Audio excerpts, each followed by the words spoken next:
Ladies and gentlemen, please rise as we proudly present the Miami University Class of 2015.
Ladies and gentlemen, the faculty of Miami University.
Ladies and gentlemen, our platform party and the 21st president of Miami University, Dr. David Hodge.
afternoon.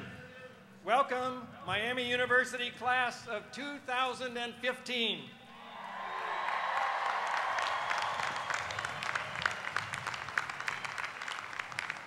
It is my great pleasure and honor to welcome you and your guests to our 176th spring commencement. I ask that you please remain standing for the presentation of the colors and the national anthem, which will be led by Ms. Rebecca Catherine Herbst.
Please be seated.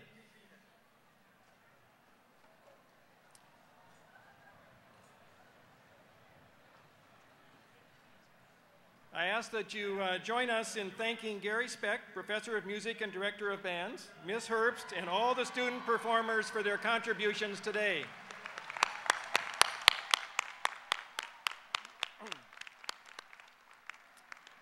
Welcome, Miami students, family, and friends with us here today, and welcome to those of you watching the ceremony over the internet. What a wonderful day of celebration for the over 3,900 students from Oxford, Hamilton, and Middletown campuses receiving associates, baccalaureate, master's, and doctoral degrees. Miami class of 2015, you've made it!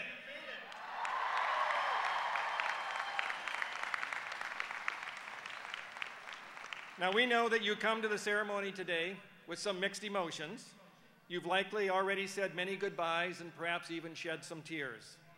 Perhaps you made a few familiar stops to reminisce on your time here. Maybe uptown to enjoy one more cup of coffee. Or maybe you strolled along Slant Walk to the hub to look at and perhaps step on the seal. Some of you did, yes. Maybe you walked to the Goggin to relive a broomball game, or maybe even one of those rare victories over Team Rowdy Bush.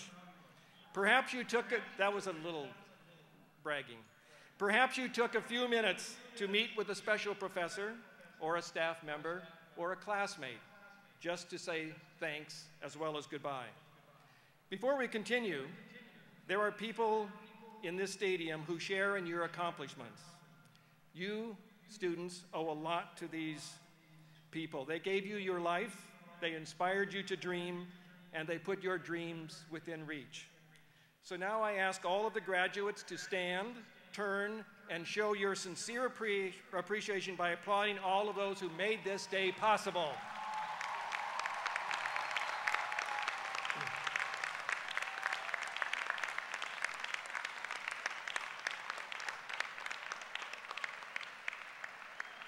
Thank you. And now you are ready to take the next big step in your life. Today, we celebrate you. We celebrate all that you have accomplished at Miami, and just as importantly, we celebrate the promise of what is to come as you embark on a new phase of your life. So today, you are the center of our universe. At this moment, it may be hard to fully grasp how different you are from that day when you first set foot on a Miami campus. We hope that you recognize how much your confidence has increased, how your capabilities have expanded, how your values have matured, and how the foundations for a lifetime of learning have been formed. Your time at Miami has included numerous memorable moments.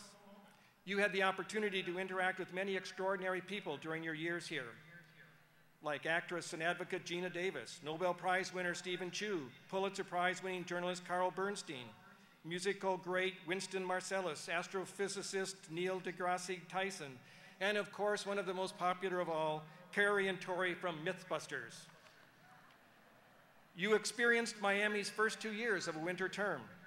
Many, nearly 45% of you had the opportunity to study or intern abroad while at Miami. You leave here with an enriched understanding of the world and of yourself. Our international horizons expanded here as well, as our international student population across our campuses rose to 1,800. Let me take this moment to especially congratulate those of you who come to Miami from one of the 77 countries represented on our campuses and by the flags at the end of the stadium. And let me extend a special welcome to those family and friends who have journeyed here for this celebration of these students.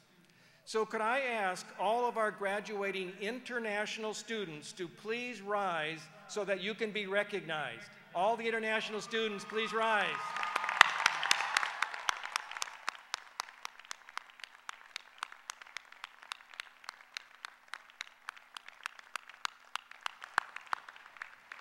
Thank you. Some of you were part of the 7 music ensembles who performed at Carnegie Hall in New York City, or with the marching band performing in the presidential inaugural parade in January of 2013. During the previous year, we commemorated the 50th anniversary of Freedom Summer and the important role that the Western College for Women, what is now Miami's Western Campus, played in that pivotal moment for civil rights, when 800 inspired students gathered from across the nation to prepare themselves to go south to register black voters. Over 4 years, various Miami teams have earned 12 MAC championships, 4 national collegiate championships, appeared in 10 NCAA tournaments and 2 world championships, and earned 2 hockey championships. Well done.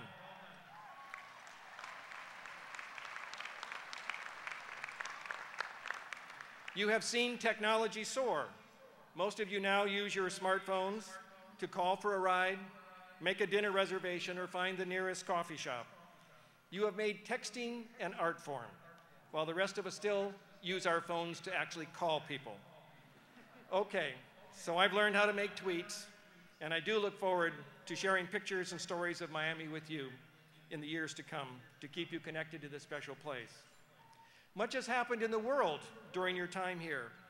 We agonized at the rapid spread of Ebola, the bombing of the Boston Marathon, and the devastating earthquakes in Japan and most recently in Nepal. We saw the appointment of the first woman to head the Federal Reserve, the election of a new pope, and the passing of Nelson Mandela. One of the foundational purposes of a liberal education is to create the next generation of citizens and leaders. Each generation of Miami graduates has its own unique experiences, challenges, and opportunities. Part of higher education's responsibility is to build intellectual depth and to foster those elements of character that propel people throughout their lives as active participants in their communities, contributing to the civic culture and the common good. Miami's legacy ultimately rests on the accomplishment of you, our graduates. Your individual hopes and dreams, creativity and passion are what drive change, lead others to move forward, and build a world of citizens who are more prosperous, more connected, and more willing to extend a hand. In a few minutes, we will hear from our commencement speaker, Bonnie St. John, whose determination guided her to become the first African American to win a Paralympic medal in ski racing, but even more significantly, to become a Rhodes Scholar, a member of the White House Council, a world traveler, and best-selling author. I'm sure that you will be inspired by your courage and innovative spirit. There is much to be learned by putting yourself in unfamiliar circumstances, stepping outside boundaries and doing more and better than anyone, including yourself, thought you could. As Miss St. John herself has said, people fall down, winners get up. Gold medal winners get up the fastest. Today we celebrate the graduation of what we hope and expect will be a generation of gold medal winners. Individuals who will create, contribute, and get up fast. Congratulations, class of 2015.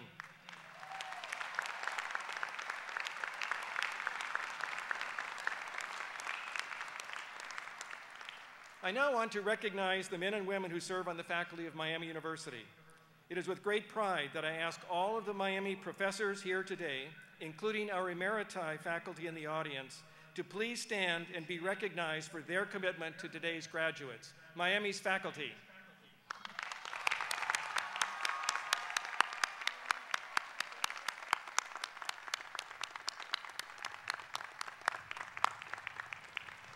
Thank you.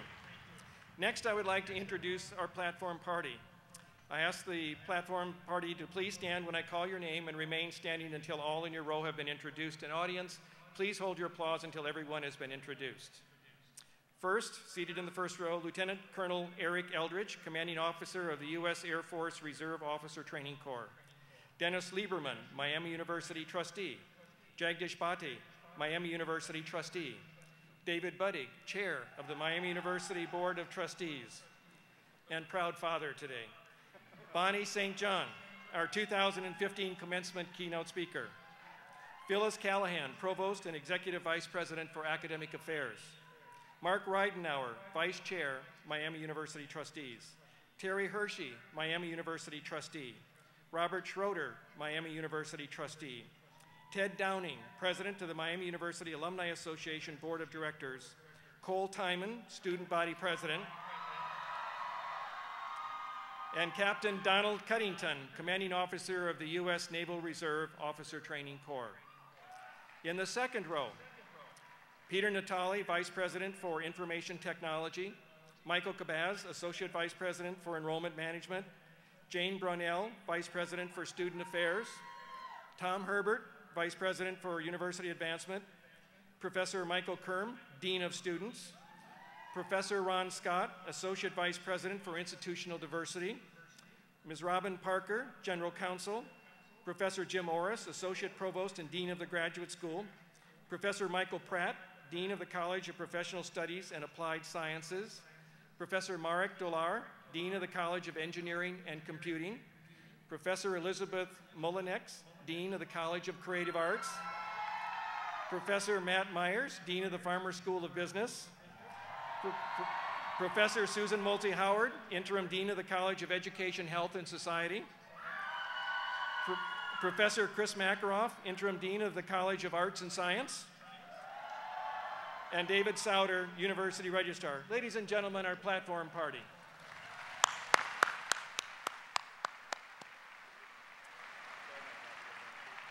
It is now my pleasure to introduce Mr. David Buddig, class of 1984 and chair of the Miami University Board of Trustees. Mr. Buddig.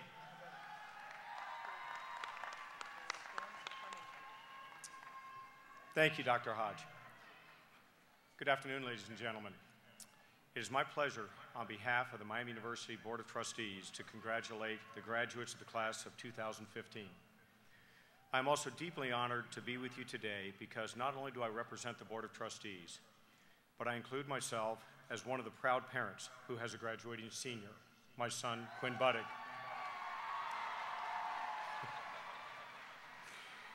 You have an exciting journey ahead. As you begin this journey, I urge you to remember that it is an honor to be a Miami graduate. With that honor comes the responsibility to use your experiences here as a foundation for success in life and in service to our country and to others. Over 10 years ago, the trustees adopted a statement that describes at the heart the core values we as a university embrace. These values have shaped your years here at Miami and in some way shaped the person you are today. For our guests to campus and others who haven't had a chance to read the values statement, let me read it to you now. Miami University is a scholarly community whose members believe that a liberal education is grounded in qualities of character as well as of intellect. We respect the dignity of other persons, the rights and property of others, and the right of others to hold and express disparate beliefs. We believe in honesty, integrity, and the importance of moral conduct. We defend the freedom of inquiry that is the heart of learning and combine that freedom with the exercise of judgment and the acceptance of personal responsibility. I wanted to remind you of these words this afternoon because now you'll be the university's representatives in many fields of endeavor and in many parts of the world. You will represent Miami in the years ahead. Please remember to apply these values of integrity, personal responsibility, inquiry, and respect for others on a daily basis. Combine these principles with hard work, and you will do well. You will bring honor upon this university by the way you conduct your life. Finally, I hope that as you go forth to make your mark on the world, you will remember the years that you spent here at Miami fondly, and that you will continue to maintain the strong bonds that you have formed with your alma mater.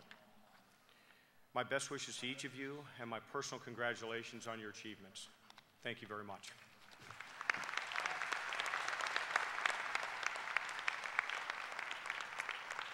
Thank you. It is now my privilege to introduce Ted Downing, Chair of the Alumni Association class, Miami class of 1968.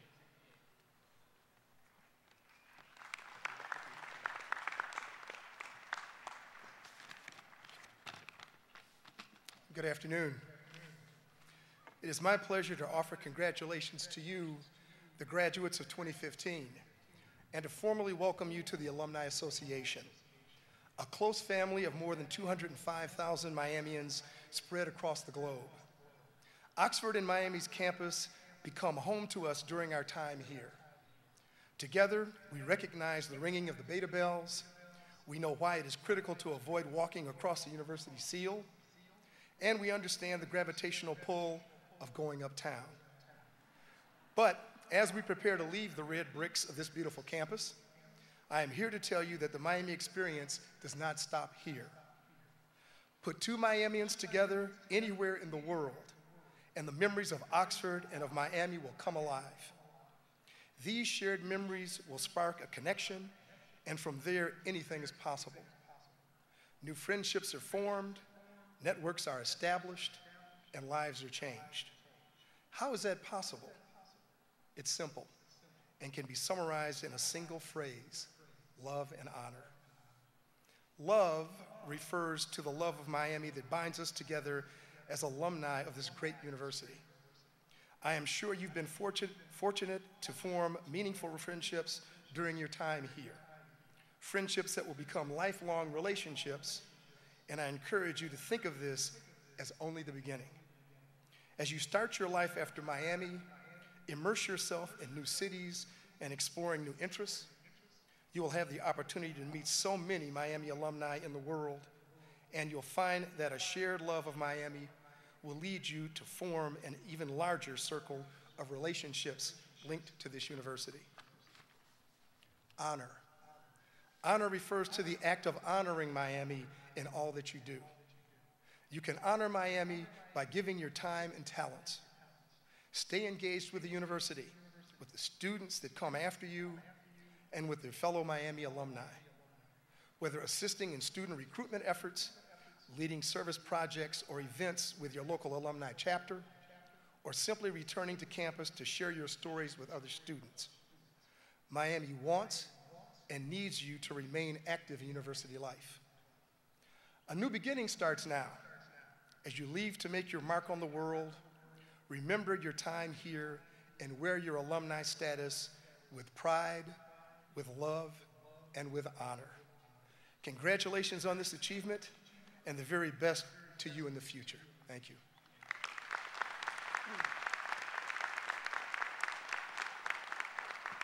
Thank you, Ted. I now have the honor of introducing this year's student body president and graduating senior, Cole Timon. Cole?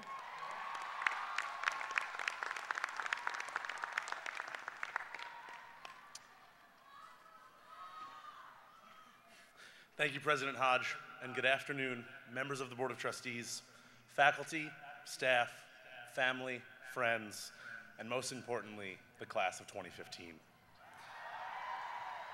Over the last few weeks, we have been wrapping up our final memories, saying goodbye to the friends we've made over the last 4 years, going back to our freshman year hall, hey Havighurst, attending our final club meetings, for me, Pi Sigma Epsilon and Associated Student Government, and going to the final class in the majors we love so much, marketing and the Western program.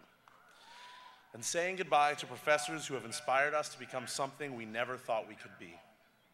This is a time filled with such happy memories. But I asked myself, why is it sad? If we really wanted to stay and continue this college lifestyle, we could. Just take out loans or find scholarships and stay at Miami forever. But this can't work. It can't work not because of the societal pressure to enter the real world and become contributing members of society, though I know you will all contribute so much. For me, the reason I couldn't stay here another year is because of you. You won't be here. The people who have shaped the best 4 years of my life won't be there to ensure the fifth was just as amazing. My Miami experience, my image of this place is not complete without you. Never again in this place will these people be together under these circumstances. Sure, I could book a cruise for all of us 10 years from now, but it won't be the same because it is this place and these circumstances that make these people special. Remember, this is not supposed to be sad. We are so lucky to have one another, and we will always have these memories that define Miami and Oxford. Take some time to reminisce in these final moments as a Miami student so you can look back and cherish them as a Miami alumnus. Thank you for your time and the opportunity to speak today. Thank you for the late night study sessions in King. Thanks for waiting 3 hours in line for a hockey game. Thanks for getting 2 a.m. bagel and deli with me. Thanks for storming this field when we finally won that football game.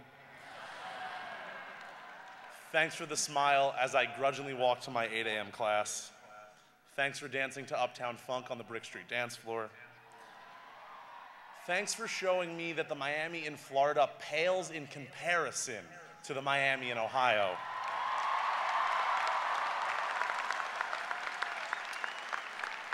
Thanks for every amazing memory. Thanks for the best 4 years of my life. And thank you for giving true meaning to the words, love and honor.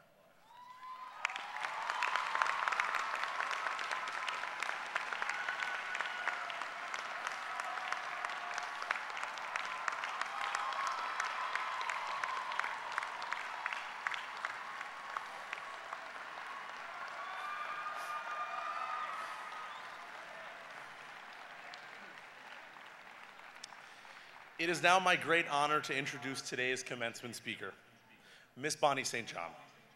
Miss St. John embodies the resolute and aspiring spirit of Miami and the value of setting high goals and persevering when faced with life's challenges.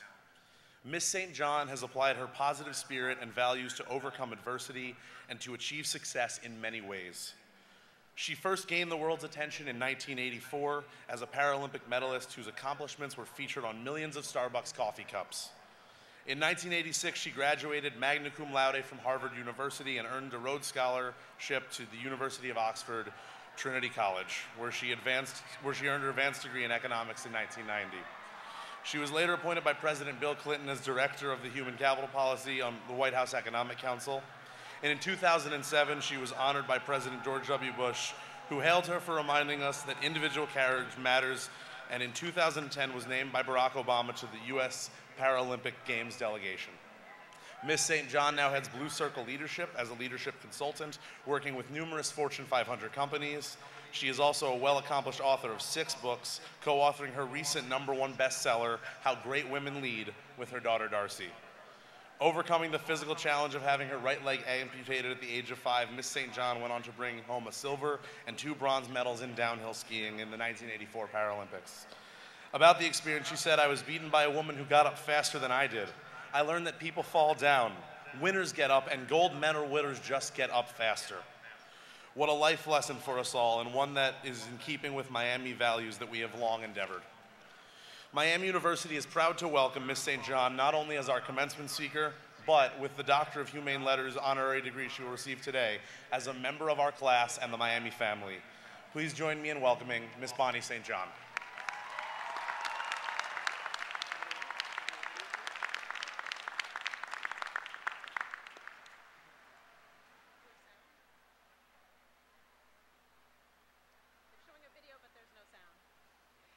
They're showing a video, but there doesn't seem to be any sound.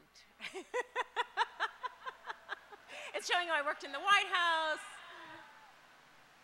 I was a ski racer. There we go.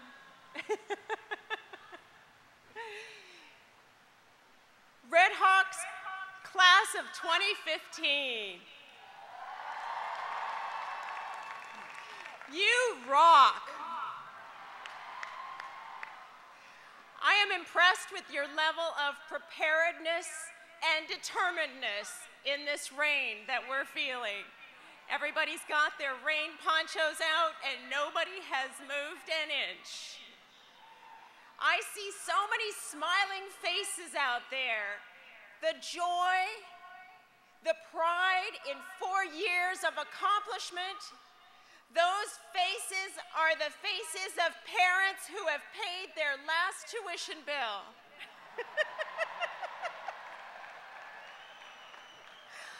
I have to admit I'm a little envious. I still have 2 kids in college, so I'm looking forward to being in your position.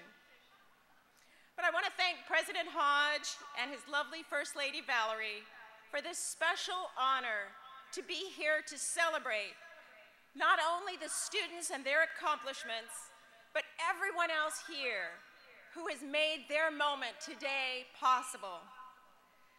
I want to thank the Board of Trustees, the distinguished guests, faculty, and all family members of the distinguished graduates. I'm thrilled to be here at the proud and historic Miami University. I want to share a story about one of the hardest things I've ever done. And you can see I've done a lot of hard things. One of the hardest things I ever did was go back to the hospital where I had my leg amputated when I was 5 years old, back in Los Angeles. I had been to many other hospitals where I visited kids and signed autographs and showed them my Olympic medals. But to go through the doors of that hospital where I had spent so many years of my life, from 5 years old to 18, having many surgeries, having nights where I was in so much pain I couldn't sleep, learning how to walk all over again, and being a teenager trying to fit in and be cool and looking freakish and different. All the memories, the waves came over me. It was like time travel back into the worst place in your life. I went into that hospital, went upstairs. I was there to speak for a group of kids. and their parents were there too. And when I saw them sitting there with IVs and wheelchairs, casts, it was like a war zone. And I realized in that moment why I was there, because for me it's time travel into the past, but for them it's time travel into the future, to see that there are so many possibilities for them. Even though it feels difficult in this moment, they can look at me and know that they can accomplish anything they dare to dream. I talked about going to college, my career, and towards the end of my speech, there was a woman in the back, a mother, sitting next to her son, who was badly burned over 70% of his body. And she leaned forward and asked me, "Bonnie, will my son lead a normal life?" She didn't care about the schools I had gone to or the places I had worked. She just wanted to know one thing. She wanted one syllable from me. She said, "Will my son lead a normal life?" I said, "No. Aim higher." In that moment, I don't know where it came from, somewhere deep inside me, because so much of my life I had strived to be normal. I remember growing up, my mother would say to me, "Bonnie, stop hopping around the house, put your leg on." She would make me wear pants to cover up my artificial leg. I got so many messages that I needed to try to be like other kids. It took me a long time to learn that I could be extraordinary in my own way, with my differences, with what was unusual or strange even to other people. I could become a champion. Normal is overrated. Aim higher.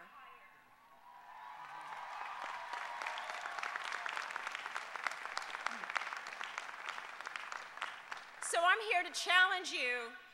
How will you stretch your talents to their limits when you leave here? How will you leave the world better than you found it? How will you choose extraordinary from today through the rest of your life? I wanted to aim higher when I wrote this speech, so I looked up the greatest commencement speeches of all time. Successful people full of deep wisdom and sage advice, like Colin Powell, Steve Jobs, Carly Fiorina, Kanye West. The internet is amazing. You can look up all these speeches, you can listen to them, you can read them, and I recommend that you do. There's a lot of really good ideas. Many of you will look up what I said next week because you're not listening now, but that's cool. You know, that's what's different. We can't go and look up all of our speeches, but they can. When I looked through the greatest speeches of all time, I realized what most people were saying at graduations was, here's what I did, here's what worked for me, you can do it too. But if you are going to truly aim higher than us, the generations before you, you'll have to do something different than what they did, what I did. Einstein is famous for saying, insanity is doing the same thing over and over again and expecting different results. I have the audacity to update Einstein. This is probably making the physics professors sweat.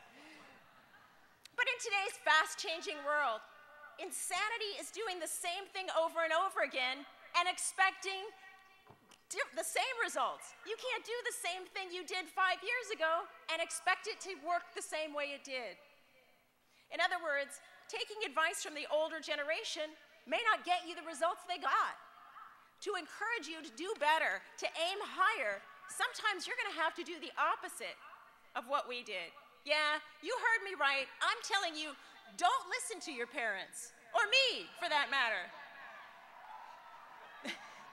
The world you're walking into as you leave this beautiful, idyllic Miami campus tomorrow is nothing short of astonishing. Innovation is happening at an unprecedented pace. Many of you will have careers in industries that don't even exist yet in anyone's imagination. We're counting on you to build on our past, on our accomplishments, but create a new and exciting future for all of us. You're going to have to do it differently from the way we did it. Let's face it, the nation you're inheriting from us has so much promise, but it also has problems too. Our country still struggles to live up to the beliefs it was founded on: life, liberty, and the pursuit of happiness for all, not just for some. In the 12 months before this commencement, we've seen riots in Ferguson, New York City, and most recently in Baltimore. We've seen protests on campuses all across the country, including here, at a level not seen since the 60s. The videos we've seen show proof of the bald, unvarnished reality that shocked us all and forced us as a nation to confront and discuss what we saw. We all wish we lived in a world where these things wouldn't and couldn't happen anymore, but it's just not the case yet. This deep wound that has opened up across our country hits home very personally for me. Many people look at my life as a ski racer and a Harvard grad, a Rhodes Scholar, Oxford, working in the White House. And you might think I've never faced any discrimination. But there's many things that have happened, but one thing that's hard to talk about. My own uncle, my father's brother, I hadn't seen him for decades. I hadn't seen him since I was at my father's funeral when I was 12 years old. And I moved to the East Coast, and I reached out to him, and I asked to get together and maybe learn a little bit more about my father. And he agreed to meet me at the Metropolitan Museum of Art Cafe. And when I got there, I realized that was the only meeting he was ever willing to have with me. He was very clear he didn't want to meet my daughter. He didn't want me to meet his children. In fact, at one point he said to me, "Having black people in my family is like being gay, and I don't want to be outed." You see, my father and my father's brother are white. And the simple fact that my skin is a different color means that no matter how much I've accomplished in this world, he doesn't want to know me or even admit that he's related to me simply because I'm different. Now, I certainly don't believe my uncle is typical of most Americans, but I share the story to say we still have work to do in more places than most of us realize. And here at Miami University is a great place to start. As President Hodge mentioned, back in 1964, which is the year I was born, 800 freedom fighters started here on the Western campus. They trained, they went south, and they risked their lives. Their courage, compassion, and commitment helped us as a nation to aim higher and to move forward better, stronger, and more competitive. But it's not just history. You continue to celebrate what this means for you. With the 50th anniversary, with Will Haygood, distinguished alum and visiting faculty member, you're continuing to celebrate what this means and why we do it. So it makes sense here to talk not just about the role of Red Hawks in the past as freedom fighters, but about you as the freedom fighters of the future. They stepped up to their moment to lift a nation. And as you graduate in a world full of promise and problems, what is the world asking from you? If you're leaving here to serve in our military, you will lead one of the most diverse groups of people you will ever see. And we thank you for your service.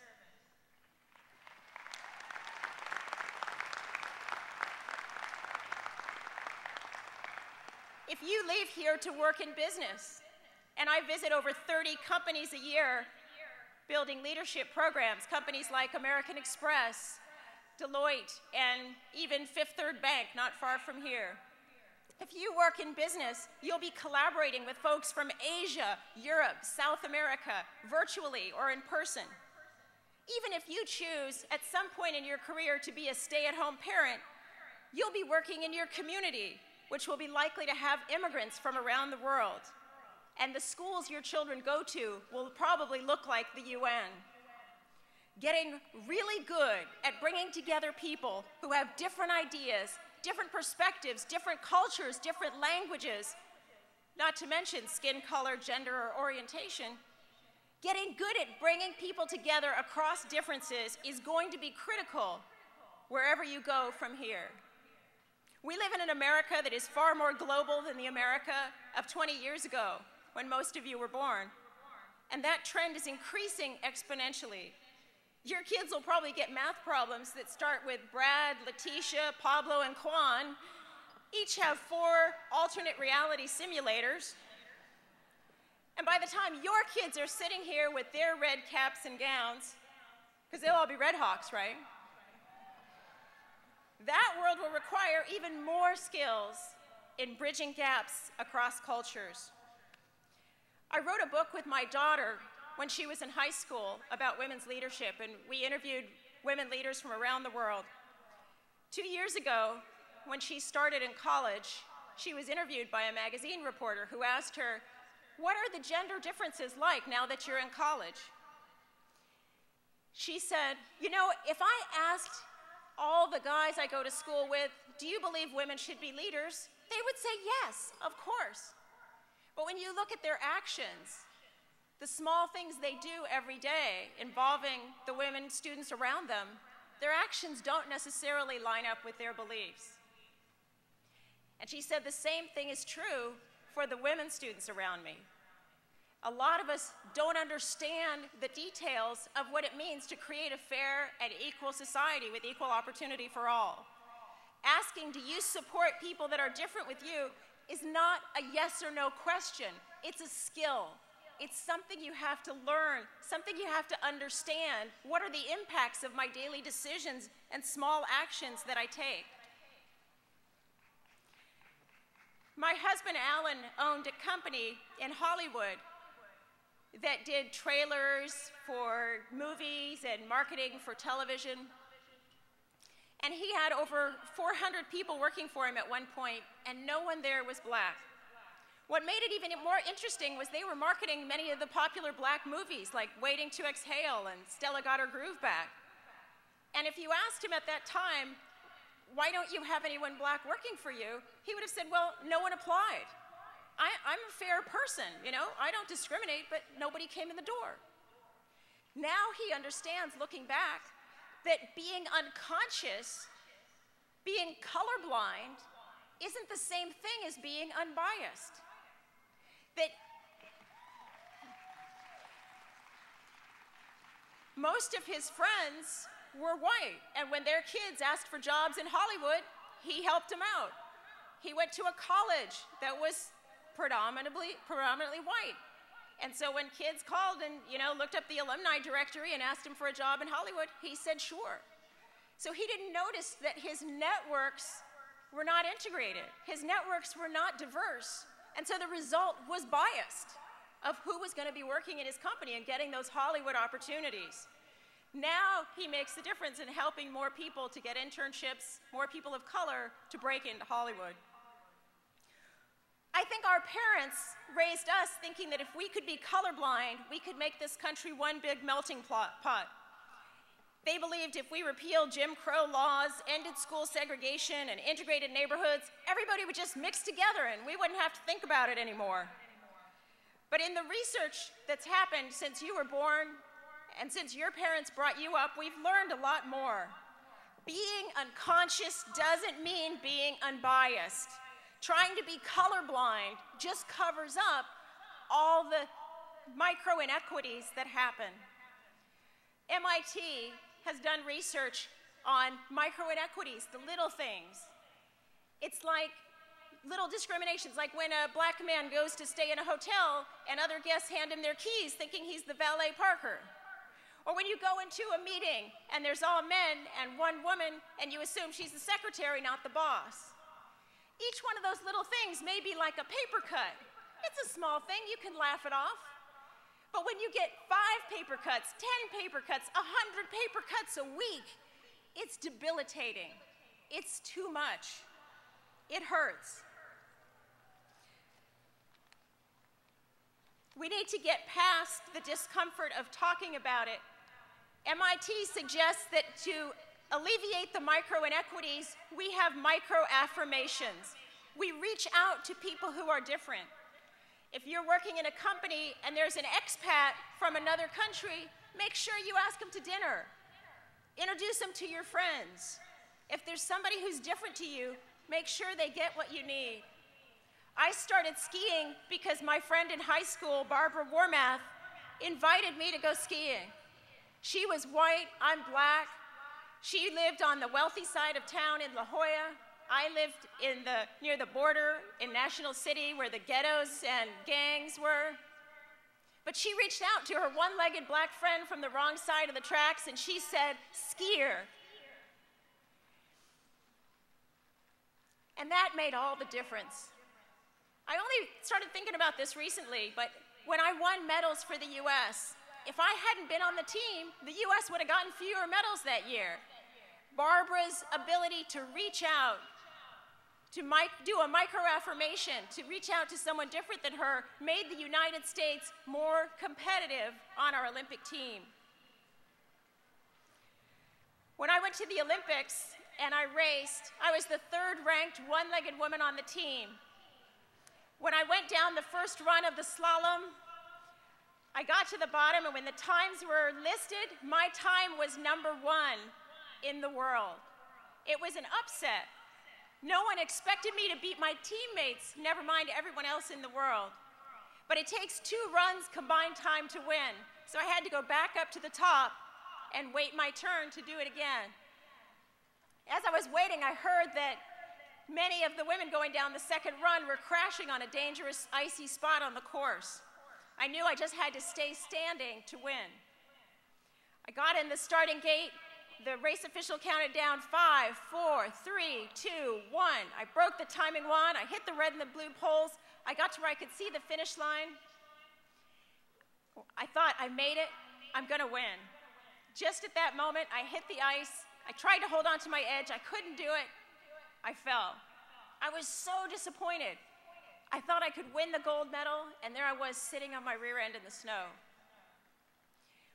My instinct, my training, however, was to get up. My reflexes, I grabbed my equipment, I got over the finish line, and when the dust cleared, I was still in 3rd place. I had the bronze medal that I'm wearing, I get the US flag waving behind me, my mother sobbing in the snow. But it wouldn't have happened if I hadn't gotten up and finished, even when I didn't feel like it. I went on and earned another bronze in giant slalom and a silver medal for overall performance in all the races. But it wouldn't have happened if I hadn't gotten up. When I looked back, I realized the woman who had won the gold in that race where I had fallen, she also fell. In the run where nothing went wrong, I was the better skier. But when things went wrong, she got up faster. She didn't win by being the better skier, she won by being the better getter-upper. People fall down, winners get up, but the gold medal winner is sometimes the person who gets up the fastest. Our nation has fallen down many times. With slavery, we had a dark period. Lincoln and other freedom fighters helped pull us back as one nation aiming higher. The Miami University-based freedom fighters helped us to get back up again in the civil rights era 50 years ago. Your challenge today is to leave here with the incomparable Miami University education and use it to help build a truly global, inclusive nation that is stronger, more competitive than ever before. Be freedom fighters for the future.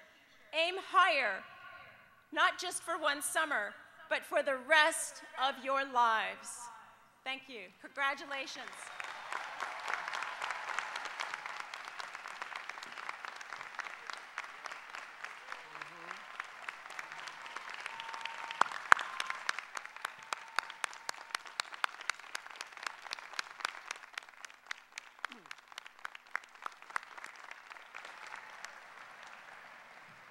Ms. St. John, thank you so much for joining us this afternoon and for inspiring the graduating class of 2015 with your experiences, your confidence, and your giving back. So I ask you to join me on the podium again. It is my honor It is an honor for all of us at Miami University to recognize formally your many accomplishments as a Paralympian, a scholar, an accomplished author, and an inspiring source of leadership. It is a privilege, therefore, for me to confer on you, with the approval of the faculty and the Board of Trustees of Miami University, and under the authority by the state of Ohio, the honorary degree, Doctor of Humane Letters. I now present you with this diploma and request that you be vested with your hood.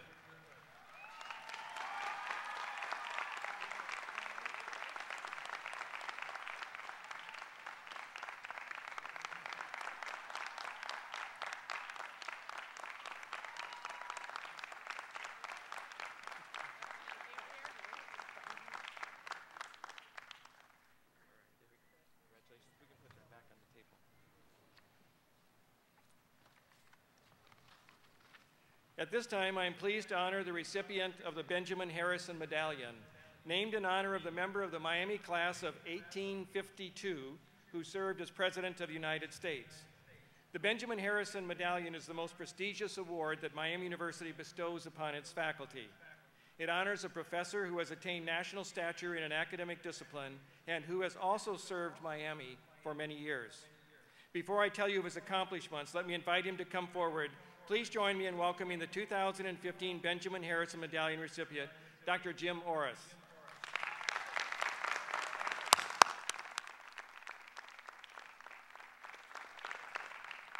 Jim Orris is the Associate Provost for Research and Scholarship and Dean of the Graduate School.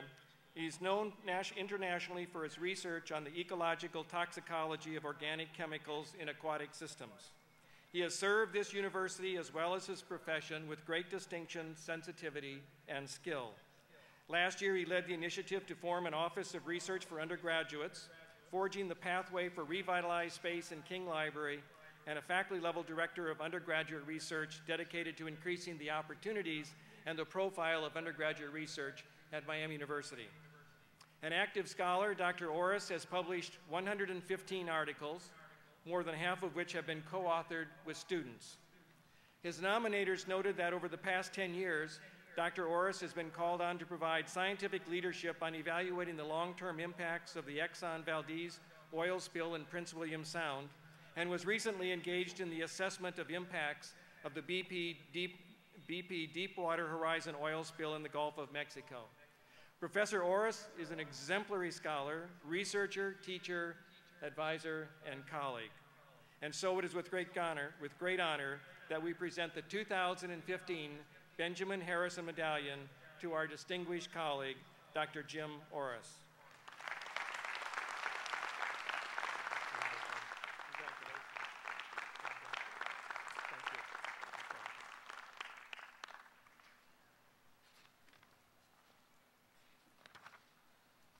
At this time, I would like us to congratulate all of the undergraduates who are identified in the commencement program as graduating with distinction, as well as other university and departmental honors. Graduation with the distinction of Latin honors is awarded to undergraduate bachelor's degree students based on their cumulative grade point average. Only 17% of Miami undergraduates earn these honors within their division, and we now recognize their academic achievement. Students who are graduating cum laude comprise 10% of the undergraduate Latin honor students. Will the cum laude graduates please stand and be recognized for your achievements? Cum laude students.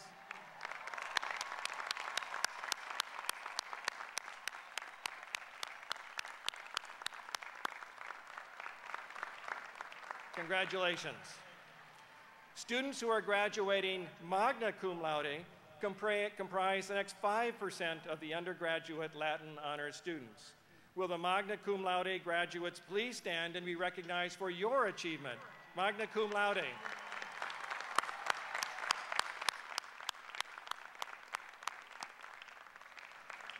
Well done. Finally, those students who are graduating summa cum laude have distinguished themselves by achieving a grade point average, placing them in the top 2% of all students.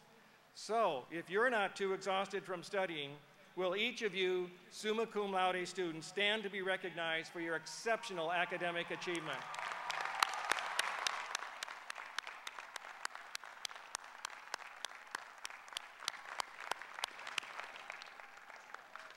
truly the best of the best. I'm going to go off script for just one moment, inspired by the Aim Higher message that Bonnie St. John has just given to us. I've had the great pleasure to have the Executive Assistant to the President, Debbie Mason, earn her degree this year. She started her degree process in 1985. It's taken her 30 years. She's had 3 children, 9 grandchildren, and 2 cranky presidents in between. But she graduates today summa cum laude with 1 B in 30 years. That is aiming higher. Congratulations, Debbie.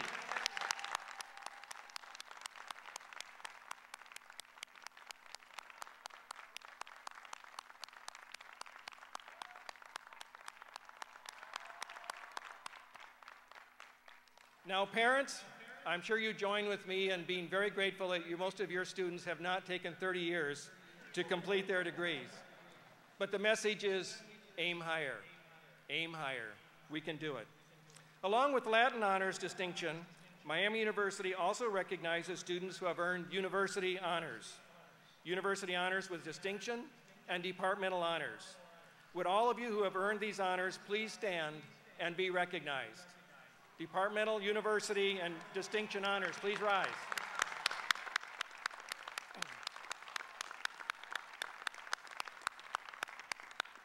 Congratulations. I offer my sincere congratulations to each of you on your exceptional academic achievements. Among the accomplishments we celebrate today, I would also like to congratulate those completing 2 of Miami's newest graduate programs, the Advanced Inquiry Program and the Global Field Program. Students in these programs partner with institutions across the nation and worldwide to develop new ways to improve communities, to promote environmental stewardship, and to cultivate local and global understanding. Again, please help me in recognizing all of our honors graduates today. Congratulations.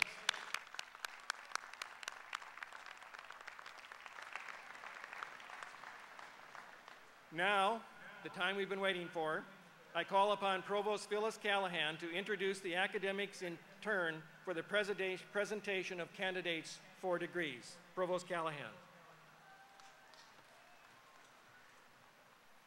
Thank you, President Hodge. As provost of this great university, let me extend my personal congratulations to the graduates as well. It is now my honor to introduce the academic deans. I now invite Dr. Jim Orris, Dean of the Graduate School, to present the candidates for the awarding of the appropriate graduate degrees.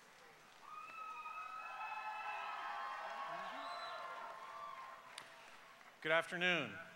The weather isn't cooperating, but this is still a great day because on behalf of the Graduate School, it's my honor to acknowledge the accomplishments of our students here today who have completed their programs of graduate study. Will all of the candidates for a master's degree and the candidates for the specialist in education degree please stand?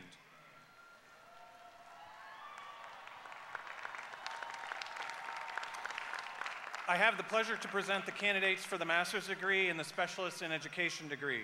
The master's degree requires a minimum of 30 credit hours of coursework and scholarly activities beyond the baccalaureate degree.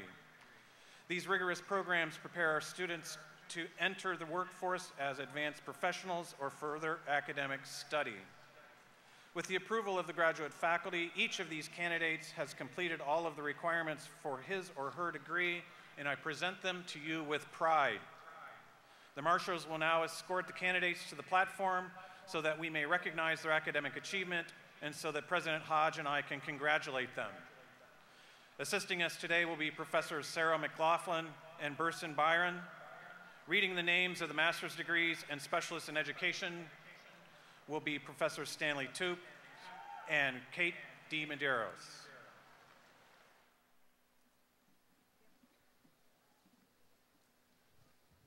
Sarah Beth Underwood. Catherine Ann Whitaker. Kadria Walsh.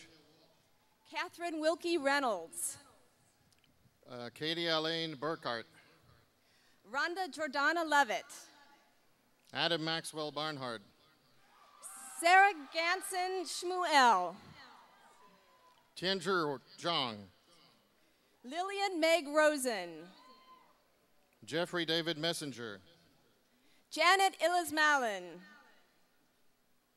Kendall Norris Stanley. Myra Liset Garces. Michelle Mihi Cho. Ruby Murillo. Caitlin Miranda Music. Dave Terrell Mooring III. Lee Ping. Samantha C. Brooks. Claire Marie Gilbert. Amanda Hayalani Joy Watson. Pamela Joyce Castricone. Lauren Nicole M. Sweller. Jonathan Michael Devine. Anna Kate Miller Bowen. Emmeline Diolot. Benjamin George Foster. Jacob Stewart Roderman. Kelsey Cook. Theodore Thomas Bergsma III. Lacey Danny Campbell. Shauta Brown. Chi Chen Wang. Colleen Elizabeth McCarthy. Fanglin Han. Lucia Hermel del Telso. Salma Hawk. Anna Elizabeth Borchers. Martha Moore Fitzgerald. Megan Elizabeth Morris. Rebecca Marie Falachat. Kristen Diane Vega. Charlotte Elizabeth Schaefer. Emily Florence Schwartz. Jacob Shepard Gregg. Jennifer Marie Van Ewick. John Alva Chabot. Carl Paul Turnland. Osama Jama. James Robert Thren IV. Ashwani Kumar. Ricardo Trevino Jr. Sheng Ma. Liliana Evans Delman. Catherine Elaine Wright. Sarah Christian Mueller. Kathleen Esposito Korchiak. Heather A. Ratliff. Ellen Marie Cecil. Jordan Robert Lewis. Carol Pucock Vigorito. Brittany Lynn Utz. Mark Wayne Castador. Andrew Jeffrey Geisler. Kevin Scott Zacharias. Eitan Jacob Lees. Carl Chabert. Philip Taub Arndt. Kenny Allen Levick. Amal Mohammed Kasadi. Nicholas Victor Wolf. Nada Ali Masmali. Jeffrey Scott Barr. Richard Adam Jackson Jr. Megan Elizabeth Young. Sean Jong. Mistia Rala Tang. Reynan Mark Abake Duque. Adam Rory Clark. Molly Marie Harloff. Abigail M. Schroeder. Raymond Thomas Smith. Ashley Marie Sneed. Dana Bogart.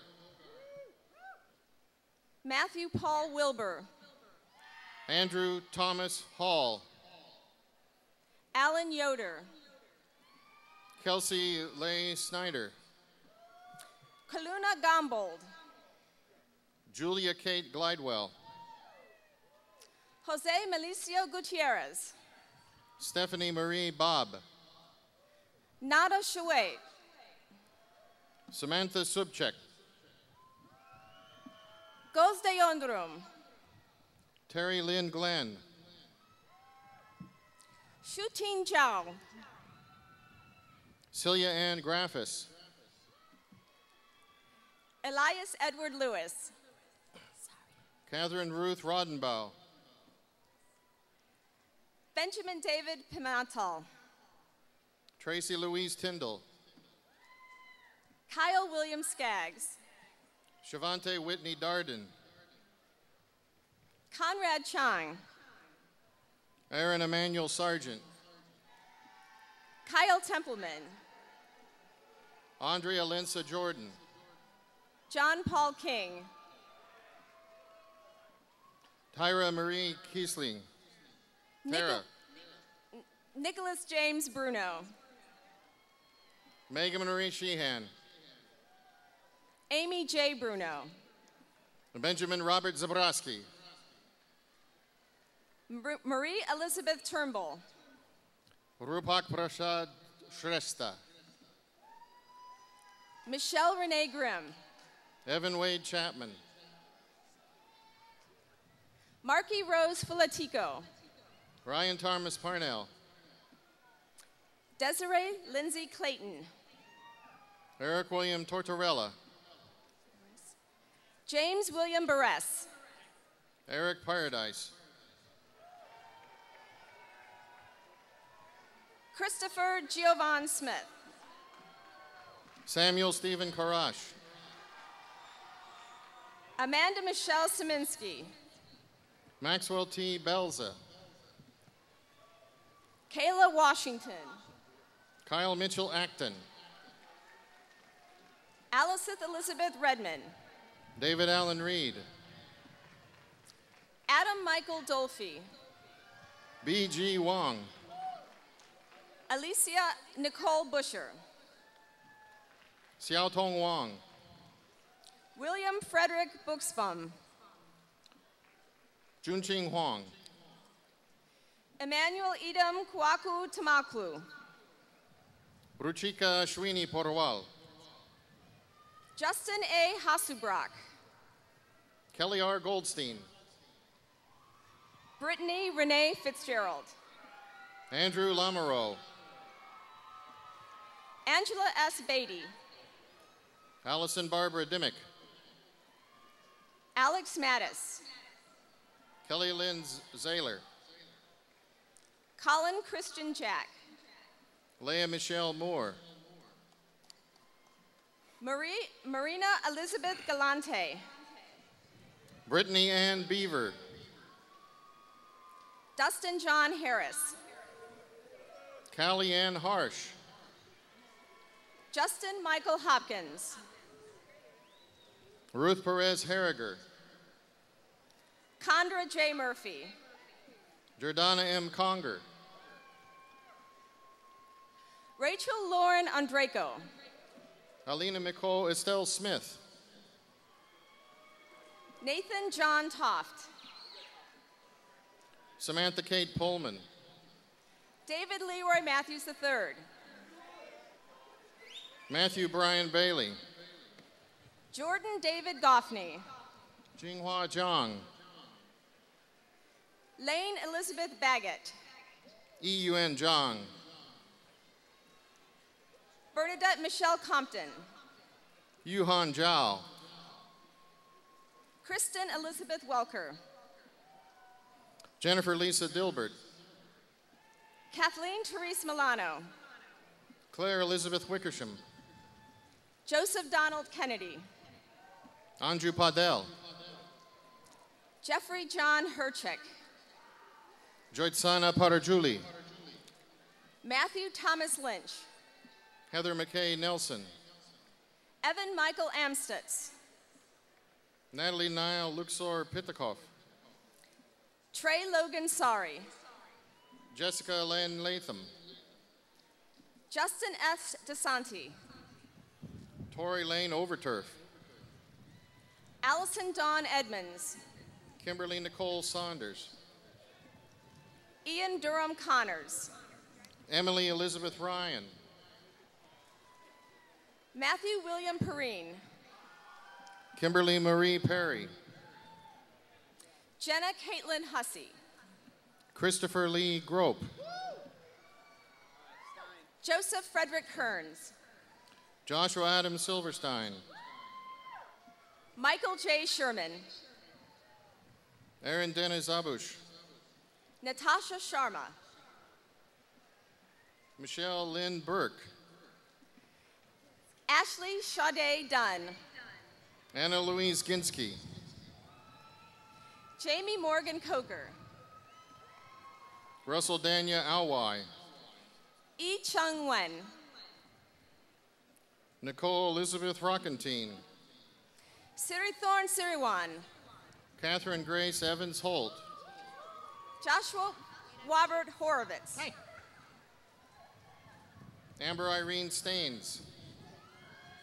Zachara Elijah Daly. Melissa Darlene Magdafrau. Day Day Sharonda Robinson. Janet Elizabeth Gannon. Evan Richard Kopp Horovitz. Tam Pham. Tao Anna Wynn Horovitz. Monlei Wu. Michael Lee Barber. Andrew Jackson Daniels. Ting Shua Lee. Daniel Connor Kransovic.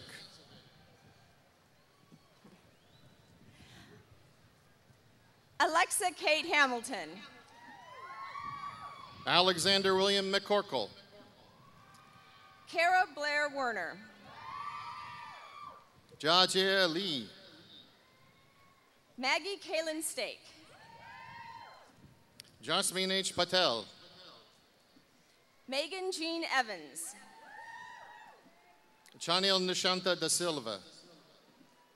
Carolyn Louise Williams. Anne Catherine Hale. Elizabeth Ann Corrales. John Patrick York. Caitlin Marlene Kahalik. Jason Edward Milliken. Danielle Nicole Hirschberger. Bo Robert Samples. Ashley Nicole Elam. Caitlin Marie Druliard. Kara Ann Okasanen.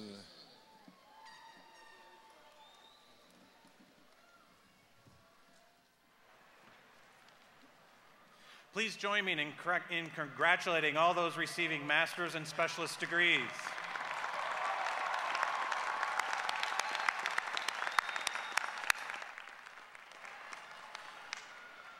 Will the candidates for the Doctor of Philosophy degree please stand?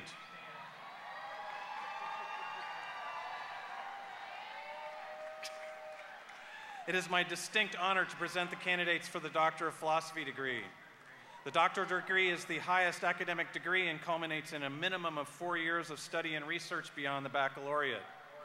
After the completion of formal coursework, the candidate must pass comprehensive written and oral exams in the field of study, and then write and defend a dissertation that makes an original scholarly contribution to the discipline. With the approval of the graduate faculty, each of these candidates have completed all of the requirements for his or her degree, and I present these future scholars and leaders in science, education, social science, and humanities to you with pride.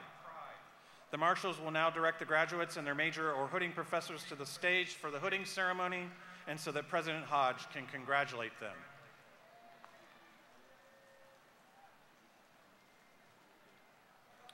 Rosalind K. Banda, PhD in Educational Leadership, major in hooding professor Lisa Weems. Face the other way. There we go.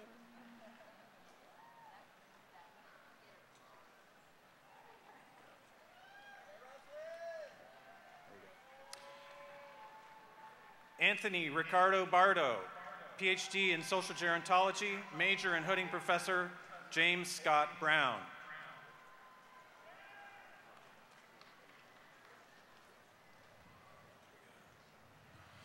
Tedros Mesfin Berani, PhD in Geology, major professors Jonathan Levy and Mark Kreckler, hooding professor Jonathan Levy.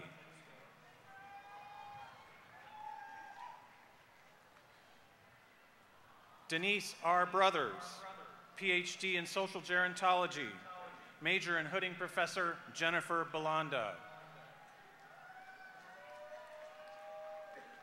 James H. Campbell, PhD in Educational Leadership, major in hooding professor Richard Quantz.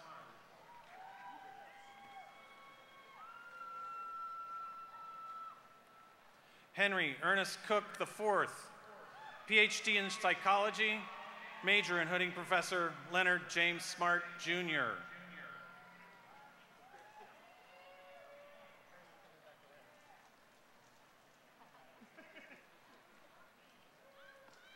Leanne Fish, PhD in educational leadership, major in hooding professor Richard Quantz.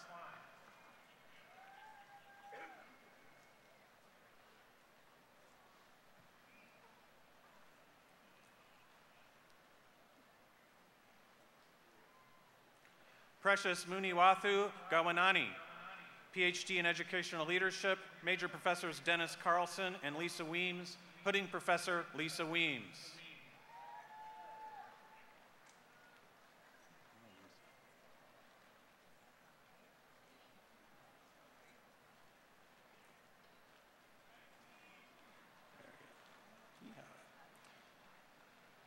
Diane Sue Burnside Huffman, PhD in educational leadership, major in hooding professor Thomas Petter.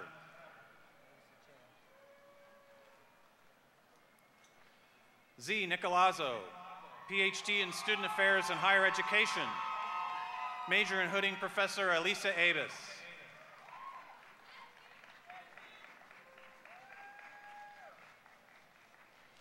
Henry Marithi Giro, PhD in English, major in hooding professor Madeline Detloff.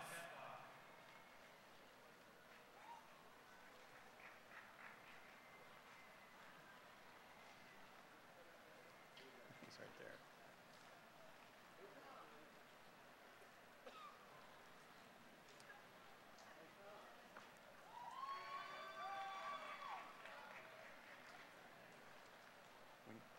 We need Tom. Dr. Petter, please come to the stage. Carmen Scalfaro, PhD in educational leadership, major professor Dennis Carlson, hooding professor Thomas Petter. Emily Buffy Stoll Turton, PhD in educational leadership, major in hooding professor Elisa Abis. Tomislav Tychek, PhD in microbiology, major in hooding professor DJ Ferguson. Lei Zhang, PhD in chemistry, major professors Gary Lorigan and Carol Dabney Smith, hooding professor Carol Dabney Smith. Li Zhou, PhD in psychology, major in hooding professor Robin Thomas.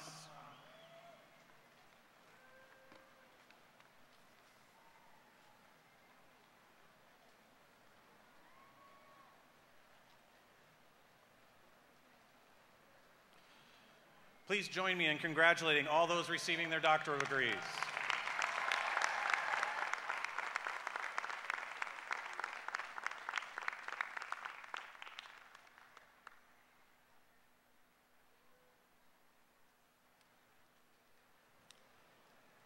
Thank you.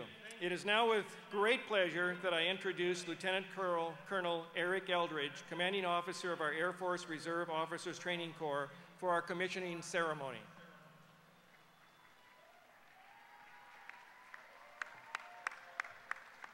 Thank you, President Hodge.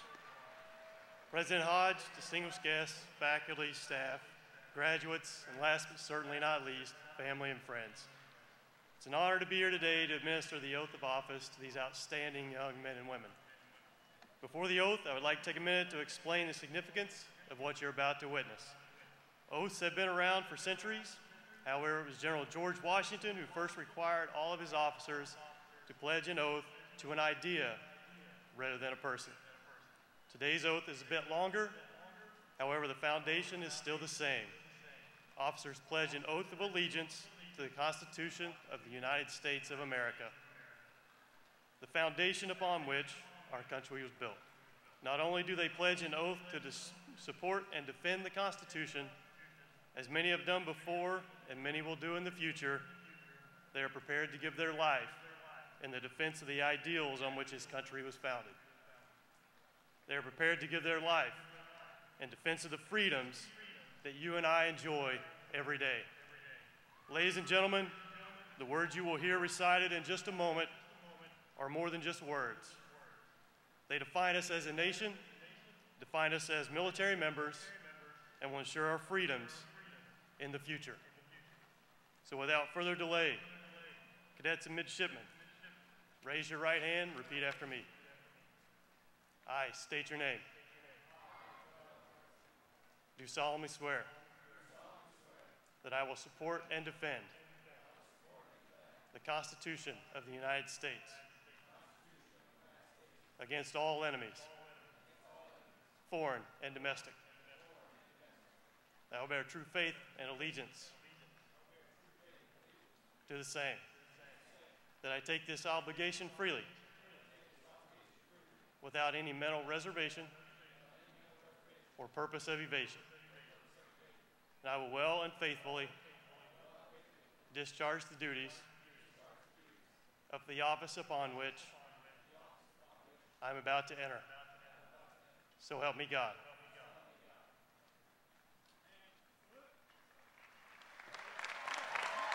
Ladies and gentlemen, I now present to you the newest officers in your United States military.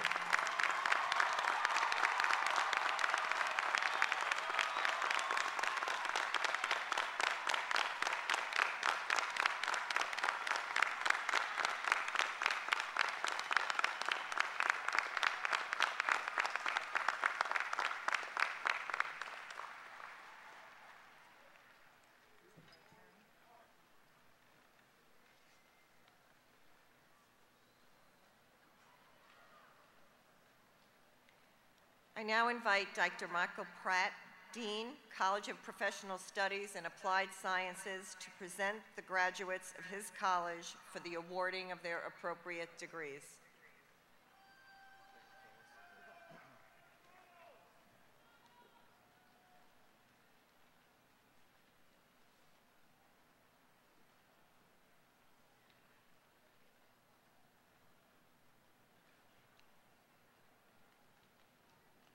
Will the candidates from the College of Professional Studies and Applied Sciences please rise?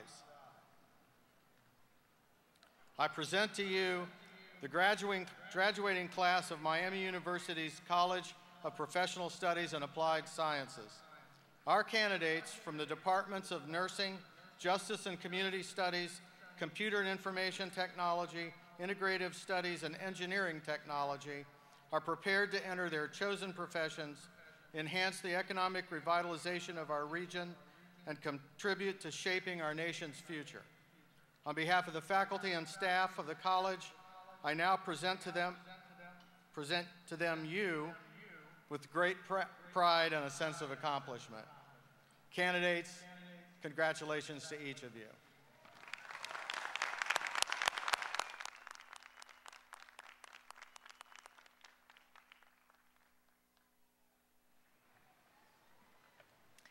I now invite Dr. Marek Dolar, Dean of the College of Engineering and Computing, to present the graduates of his college for the awarding of their appropriate degrees.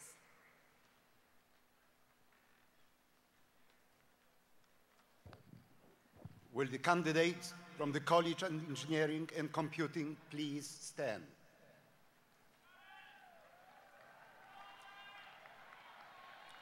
The faculty of the College of Engineering and Computing have approved all of today's candidates who have completed their appropriate degree requirements. I hereby declare that these students have met all university, divisional, and departmental requirements.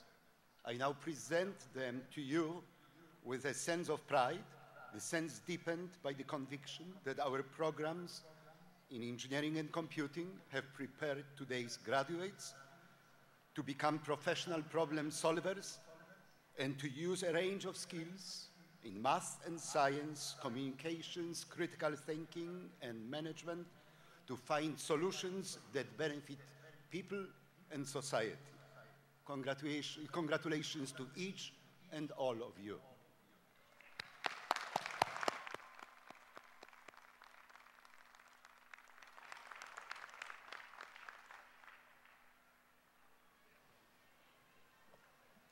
I now invite Dr. Elizabeth Mullinex,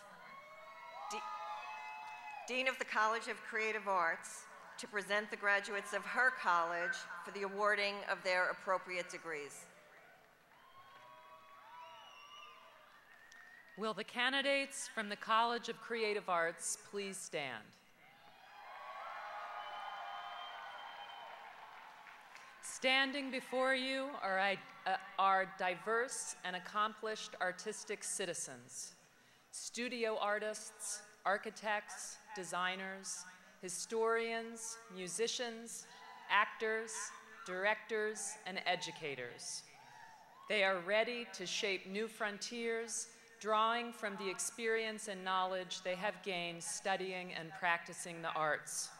Their creativity and innovation will challenge and inspire all of us to imagine a better, more beautiful world. Congratulations to each of you.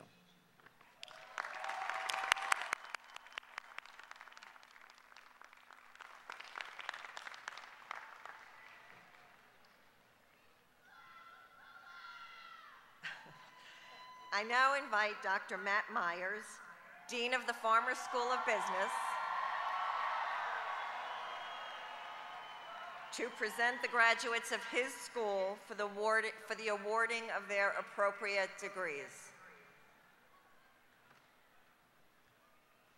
Thank you, Provost Callahan. Will the candidates from the Farmer School of Business please rise?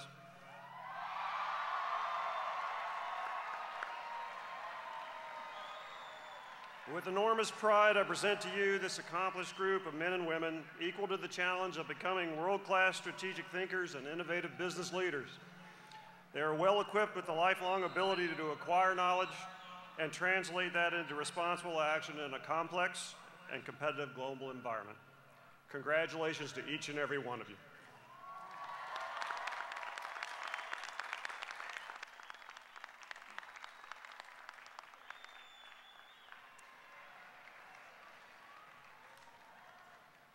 I now invite Dr. Susan Mosley Howard, Interim Dean of the College of Education, Health, and Society, to present the graduates of her college for the awarding of their appropriate degrees. Will the candidates from the College of Education, Health, and Society please stand?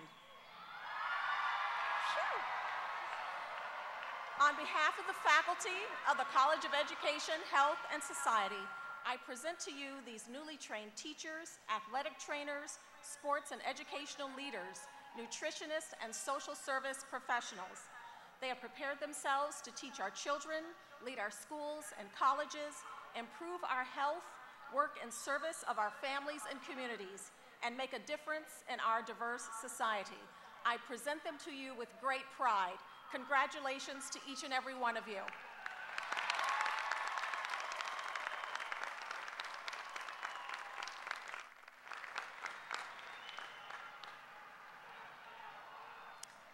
I now invite Dr. Chris Makaroff, Interim Dean of the College of Arts and Science, to present the graduates of his college for the awarding of their appropriate degrees. Will the candidates from the College of Arts and Science please stand?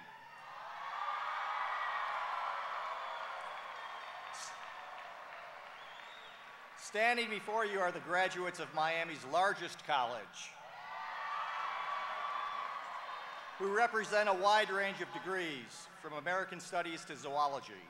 They represent our future doctors, lawyers, entrepreneurs, journalists, professors, historians, anthropologists, biological researchers, environmental scientists, and much more, the broadest selection of careers imaginable. With their liberal arts degree, they are well prepared, ready, and eager to meet the changing needs of the world head on.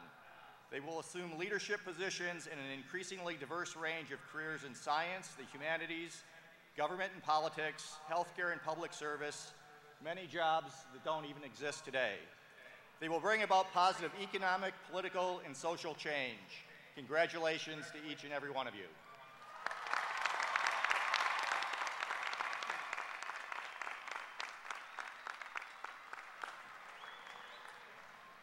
Will all candidates receiving degrees today please rise?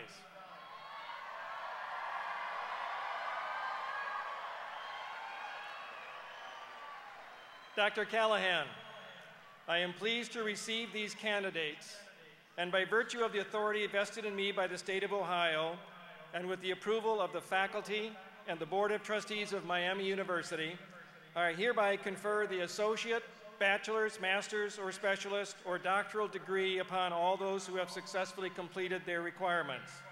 Upon all those members of the class who have been unable to attend the exercises today, the appropriate degrees are hereby conferred in absentia. In symbolism of your new status as college graduates, please move your tassel from the right to the left, turn and present yourselves with enthusiasm to our audience. Congratulations, class of 2015.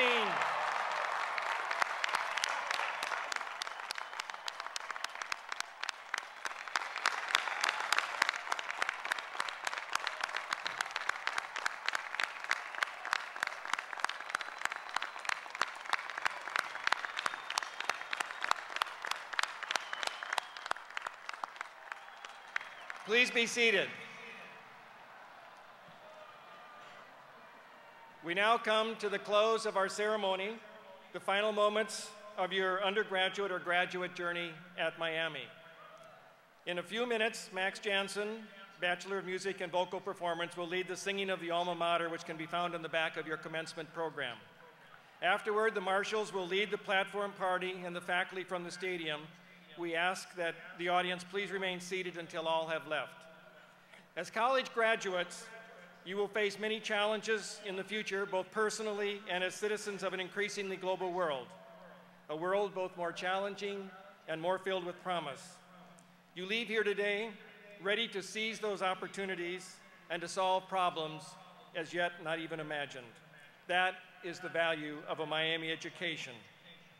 We, the faculty and staff of Miami, will cherish the memories you have given us during your years here. We are proud that we have prepared you to take on the unlimited opportunities that life will provide, and we hope that wherever you go and whatever you do, that you will remember your Miami experience as a special time in your life. As the plaque and the sculpture located next to the hub reads, "To think that in such a place I led such a life." I encourage all of you to remember those special moments that you've had here at Miami, the people you have met, the things you have done, and the life you have led. These are the common bonds that Miamians throughout the world share and that are summarized in the phrase, "for love and honor." May that phrase always evoke special meaning and pride, pride in Miami, and pride in all that you will accomplish with your Miami education. Remember, Miami will forever be your home. And now I ask of you, as your very first act as alumni of Miami University, to rise together and sing our alma mater. Love and honor, congratulations, class of 2015.